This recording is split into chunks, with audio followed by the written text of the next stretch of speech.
আসসালামু আলাইকুম। একটি পেঁপে গাছকে সুস্থ সবল রাখতে পেঁপের জমির মধ্যে থাকা আগাছাগুলো পরিষ্কার রাখা কিন্তু খুবই গুরুত্বপূর্ণ। তো পেঁপের জমি থেকে আগাছা পরিষ্কার না করলে পেঁপে গাছে কি কি ক্ষতি হতে পারে এ বিষয় নিয়ে আপনাদের সাথে আজকে আলোচনা করব ইনশাল্লাহ। দেখেন, একটি পেঁপে গাছ থেকে ভালো ফলন পেতে হলে সর্বপ্রথম সেই পেঁপে গাছটিকে রাখতে হবে সুস্থ সবল এবং রোগমুক্ত।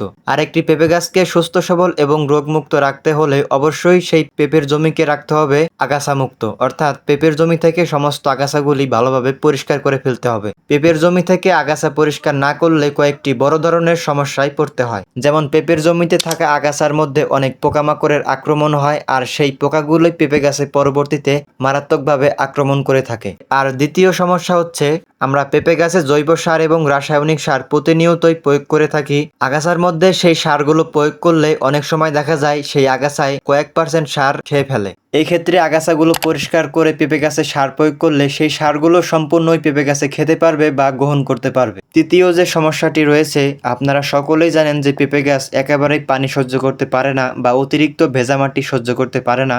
আর বৃষ্টি হওয়ার পর মাটি ভেজা থাকে, আর এই মাটি ভেজা থাকার কারণ হচ্ছে রোদ বা আলো আগাছার জন্য মাটিতে ভালোভাবে পৌঁছাতে পারে না, আর এজন্যই থাকে মাটি ভেজা। আর এই মাটি ভেজা থাকার কারণেই পেঁপে গাছের গোড়া পচন বা হঠাৎ করে সম্পূর্ণ পেঁপে গাছ হলুদ হয়ে যাওয়া, তো এই সকল মারাত্মক রোগের কিন্তু সম্মুখীন হতে হয়। আমার এই ছোট্ট অভিজ্ঞতা থেকে আমি আপনাদেরকে জানিয়ে দিলাম যে পেঁপের জমি থেকে আগাছা পরিষ্কার না করলে পেঁপে গাছে কি কি ক্ষতি হতে পারে। আর এই সকল সমস্যায় আমাকে পড়তে হয়েছে বিধায় আমি আপনাদেরকে জানিয়ে দিলাম, কারণ আমি চাই আপনারাও যেন এই সকল সমস্যায় না পড়েন। যারা আমাদের ভিডিওগুলি অনেক আগে থেকে দেখেন তারা হয়তো বা দেখবেন যে আমাদের এই পেঁপের চারাগুলো জমিতে রোপণ থেকে শুরু করে এ পর্যন্ত পেঁপে গাছগুলোতে কি কি পরিচর্যা করেছি এবং কখন কি সার দিয়েছি এবং কখন কি কীটনাশক স্প্রে করেছি, এই সমস্ত কিছু আমি আপনাদেরকে ভিডিওর মাধ্যমে দেখিয়েছি। এবং আমার এই পেঁপে গাছগুলোতে আগামীতে কি কি পরিচর্যাগুলো করব ইনশাল্লাহ আমি আপনাদেরকে ভিডিওর মাধ্যমে দেখিয়ে দেব। তো এই ছিল আজকের ভিডিও, দেখা হচ্ছে আগামী ভিডিওতে। এবং কৃষিভিত্তিক ভিডিও পেতে আমাদের চ্যানেলটি বা পেজটিকে ফলো করে পাশে থাকুন।